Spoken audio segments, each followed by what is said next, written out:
Hey everybody, it's Trigger Bar Philosopher. Welcome back out to the channel. Today we got a great episode. We're going to be taking a look at the Gen 6 Glock 45. Should be a good time. Let's get to shooting. You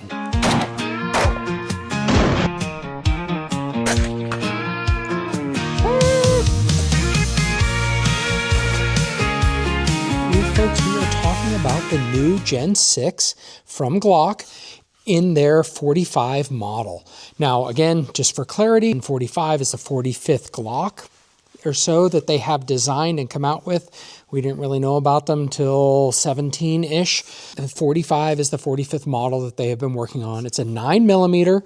It's a compact length slide and a full length grip. So for those of you who are familiar with Glockology, it's a 19 slide and a 17 grip size. So 19X sometimes was called originally by Glock when they first came out with it, but then they released it officially in the Glock 45. Now this is their Gen 6 model. Now there's a few things that we'll go over with the Gen 6 and we'll cut to some videos that we have on it. First off, what you'll notice right away is improved stippling.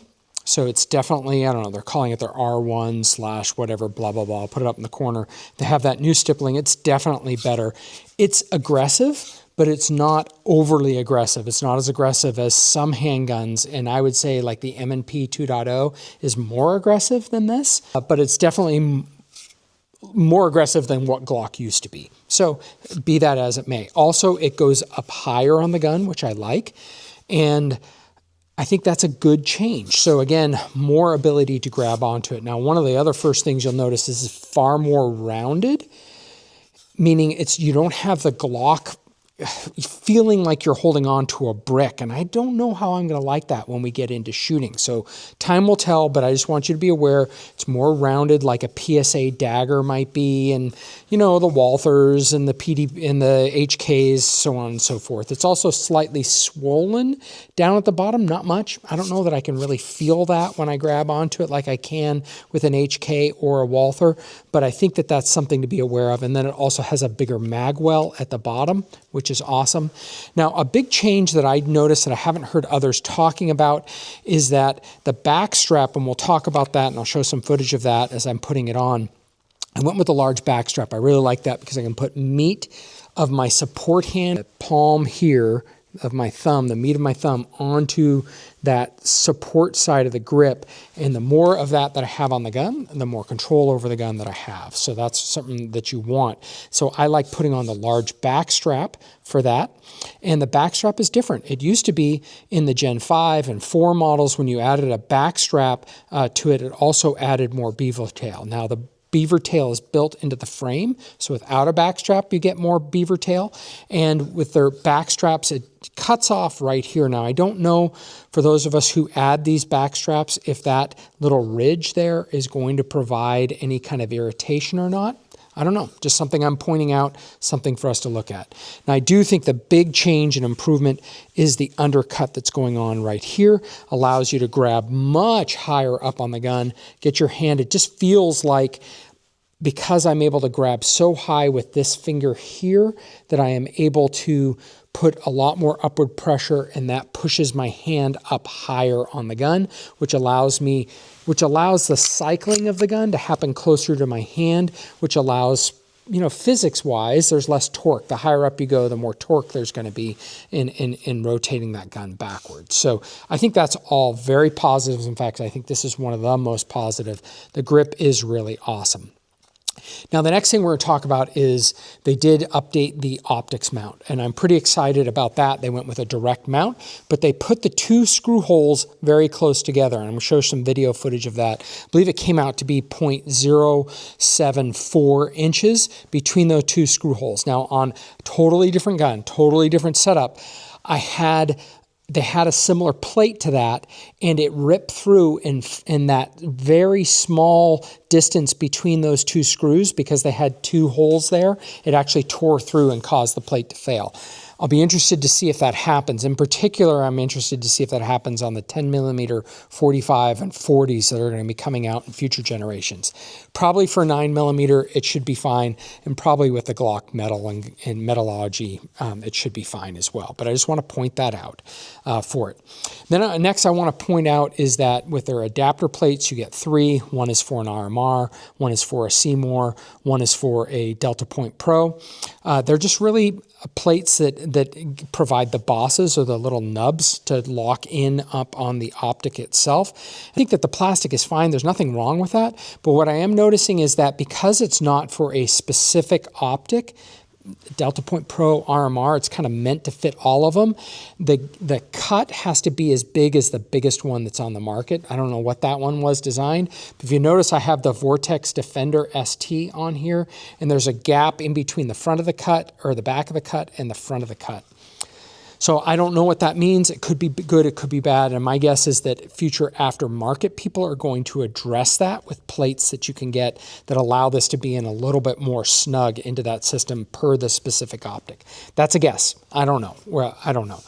Also tried this out with a Defender CCW. In theory, it shouldn't work because it uses the RMSC footprint or the Holosun 507K footprint.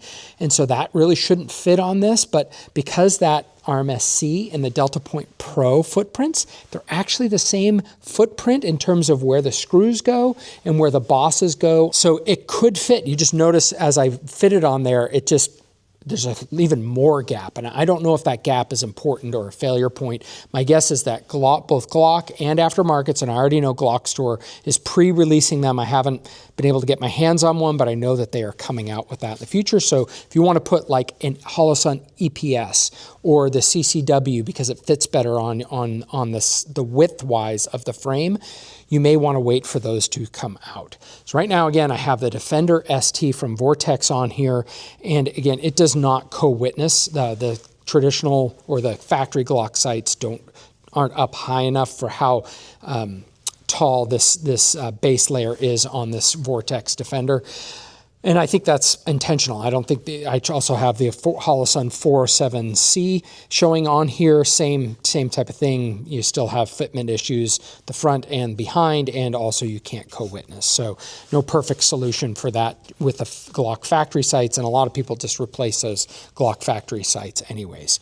Okay, so we've gone over the optics, we've gone over the texture, we've gone over the backstrap, we've gone over the undercut. Let's take this apart and take a look at the spring really quick. So again, as we take a look at this new spring system that comes with it, call it new, it looks very much like the Glock Gen 3. So they went back to the single spring here again. And so I think I heard that early on when they went to the double recoil spring, they had malfunctions. I think those were largely worked out in the Gen 5s. I haven't had any problems with mine. They seem to work really well. Okay, so this is our Glock Gen 5 45 slide. It does have the Radian ramjet in it, so just ignore that front part. But you look, there is the recoil spring system from the Glock Gen 5, and this is the recoil system for the Glock Gen 4. Popping those out, just taking a look in comparison. They went with a more traditional spring type system. Again, Gen 5 and Gen 6. This Gen 6 looks very familiar. It looks just like they probably just went back. They probably did nothing to it. I don't know. I don't really know. But here is the golden question. Will the Glock Gen 5 model fit on the Gen 4 or on the Gen 6 frame? Let's test that out. Okay, so here we have a Glock Gen 6 lower, and we have a Glock Gen 5 upper, and there is something at the back that is blocking it from going on and fully seating. It doesn't work. I remember that old, I don't know, I'll try to look that up for the old office. It don't fit. It don't work. 그런 사이예요. 아이씨, doesn't work. No discount. Yeah, at any rate. So that's a no-go. So the next question would be can you put the Gen 6 slide on the Gen 5 frame? All right, so now we have the Gen 6 slide, barrel, everything set up on the Gen 5 Glock 45 frame, and it seems to work. We will be doing a little bit of testing with that and seeing if that works. So that's positive. Let's do that now. The Gen 5 frame and the Gen 6 slide, and we'll see how that works or doesn't.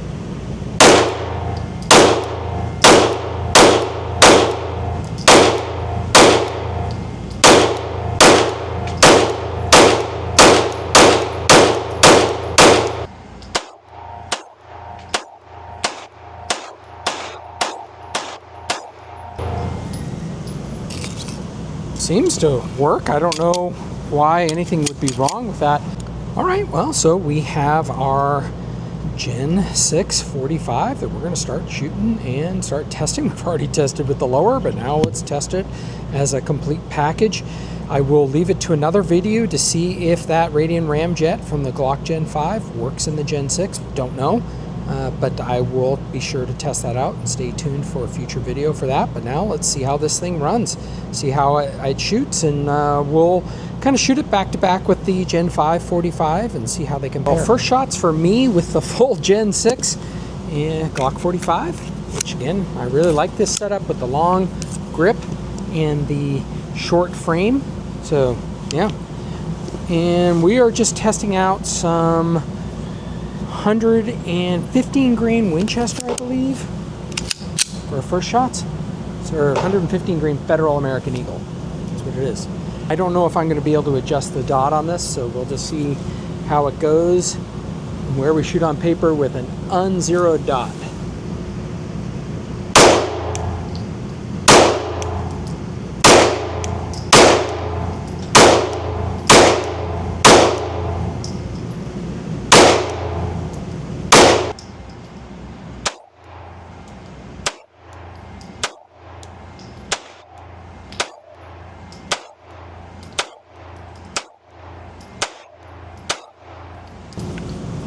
All right, you know, it's grouping pretty good. Down quick, take a quick look. It's always off-putting to me when I aim here and I'm shooting here. So yeah, not a bad first little set of groups that's coming from that Gen 6. Okay, so I am really liking how this gun feels. Really like how high I can get up on it. It actually feels to me like it shoots a little better. It feels to me like it shoots better than the Gen 5 Glock 45, and that's probably because how it fits my hand. Nothing about the inherent accuracy of the gun, but just about how I shoot the gun and how it fits with my hand. So now I have some 147 grain Speer Lawman, and we'll see how that does. One nice thing about this Vortex Defender is it lets me use the tip of my Swiss Army knife for adjustments. I don't have to have a special tool, so that's cool. All right, we'll see how this shoots with a little bit of adjusted dot. All right, we need to make some more greater adjustments.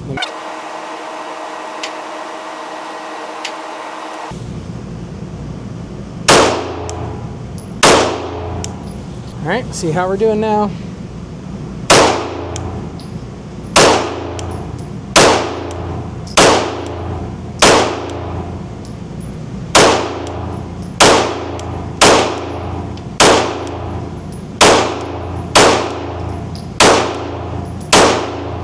Yeah, much better now. Okay, I just want to do a comparison with the Gen 5 Glock 45. Now look, it has the extra texture and all that, but it does not have the undercut that the Gen 6 has. Again, just looking at these back to back. Well, let me do a tabletop of that. Just kind of comparing the undercuts, you can just see that the Gen 6 is a lot deeper in there. Here we go with the Glock 45. 5 shots.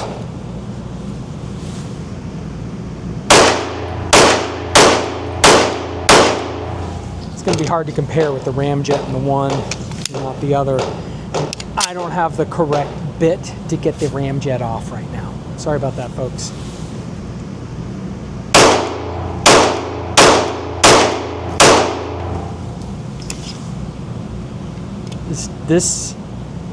I think the recoil spring is actually helping this. This is I don't know. I shoot this better. Yeah. Even with the ramjet, I mean, you can definitely feel that the flip is less in this, but not much. Not much. That's pretty impressive to me. Very impressive to me. Okay, at this indoor range, we can't really go back very far. The furthest I'm allowed to go back to is about 16 yards or 50 feet. So we'll do that. We'll see how we do.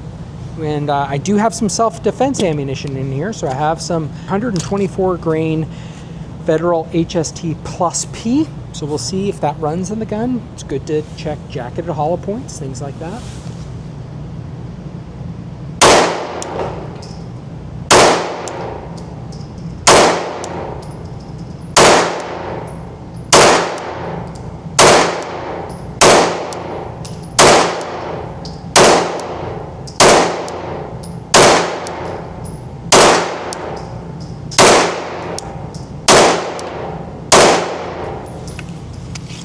not a bad group for 16 yards, so that's pretty good. Let's go down and take a look.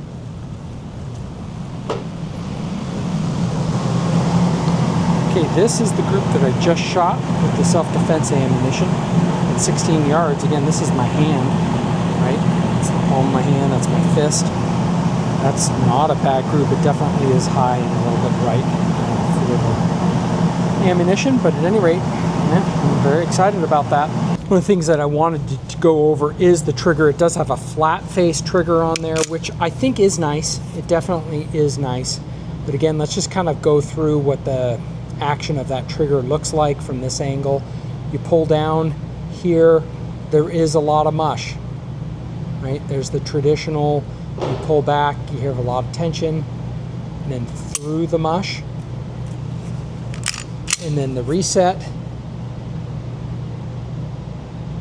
little bit, and then back again, and then the reset. To me, it doesn't feel anything special. It does feel like about a 5-pound trigger to me. That's what it feels like. When I compare it with the Glock's Performance Center trigger, which no longer apparently works in the new gun, again, that's kind of their flat face-ish trigger on it. A little bit of take up, and that's very light to get to that take up, and then click, not a lot of mush through it, and then the reset. And it's pushing your finger back a little bit harder on that reset, so easier to get the reset done. All right, that's kind of, I think it's, you know, it's a Glock trigger. It's not a PDP trigger, definitely not a PDP trigger, but it's a duty trigger. That's probably what agencies, that's probably what others want in their gun. It will not impact how you shoot the gun, in my opinion. I don't think it's gonna have any impact on it. I don't know that you have to upgrade your Glock trigger like sometimes we say, even though I did. We're all in search of that, right? All right, well, let's wrap things up. We got about 100 rounds down range with the Glock 45 Gen 6. Everything's running great. So early review is that it is a keeper. I think that this is going to be a fantastic generation. I think that some of the features on it that we're gonna have to watch is the optics cut, whether or not if you use the back straps, whether or not that little ledge bugs you. In the first 100 rounds, I can say that I actually do feel it a little bit. So we'll see if I get used to that and whether or not that is a long-term irritation and if other gun owners have that and get irritated by it. I think that some of the features that are on it that are just real keepers, the grip for sure, the high undercut, the ledge that I didn't really talk about, it cuts out a cuts away material, so it gives you a place to rest your trigger finger or your support hand thumb might rest out on that. It's not as big enough to really rest on it, so I don't really know that that's much of a thing to worry about with it. A lot of guns have it now, and so yeah, I think they did it because they could and to keep up with the feature sets of everyone else. I think the rounded nature of it that concerned me earlier isn't as big of a deal as I thought. I think that little bit of a palm swell makes up for that, and I also think that high undercut that a lot of gamers or competition shooters were doing anyways, I think makes all the difference and really allows you to get up much higher on the gun. So I think that that's going to be turning out to be a fan favorite, that comes stock custom this way from the factory for folks. Again, I do think that moving to a direct mount is a good idea, but we'll have to see if the aftermarket support, which I'm sure it will, comes up with just locking these dots in just a little bit better and doesn't leave the spaces in between on the optics, which I'm just not a fan of.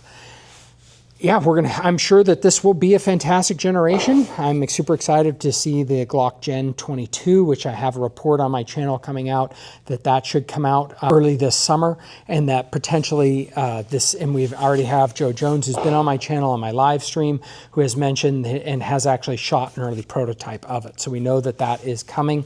We've also heard that probably in a year from now, the Gen 6s, the Gen 6 45 ACP and 10 millimeter versions models will be coming out, if that is your interest.